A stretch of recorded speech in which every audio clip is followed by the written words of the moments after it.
Hello mga ka-idol, meron na naman akong napansin sa ating comment section at ito ang babasahin ko sa inyo.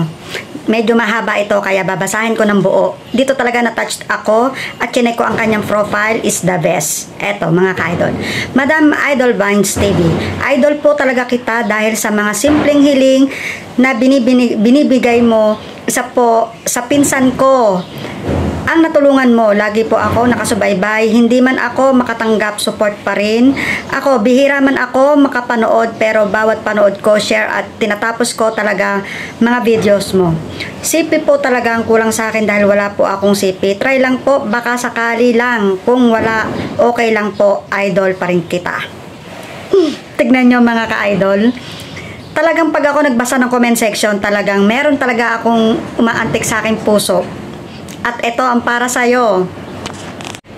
Ito ang cellphone na para sa'yo. So, second hand na siya dahil galing na to sa akin, pinaglumaan ko. Pero, is maganda pa siya. Wala siyang mga gas-gas. At may tempered glass siya na pwede mo na lang siyang palitan. At okay na okay yan. Ayan, binuksan ko.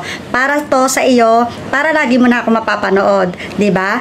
So, PM mo ako dahil alam mo naman kung kaninong message yan. Dahil alam na alam mo yan para to sa'yo. Deserve mo to, para sa'yo to. Lagi ko pong inuulit at sinasabi na hindi po ako mayaman, hindi po ako makakatulong sa mga malalaking pangangailangan nyo. Yung mga simpleng kahilingan lang po na umaantik sa aking puso dyan sa aking comment section na nakikita. So marami pong salamat. Support lang po lagi at baka ikaw na ang susunod.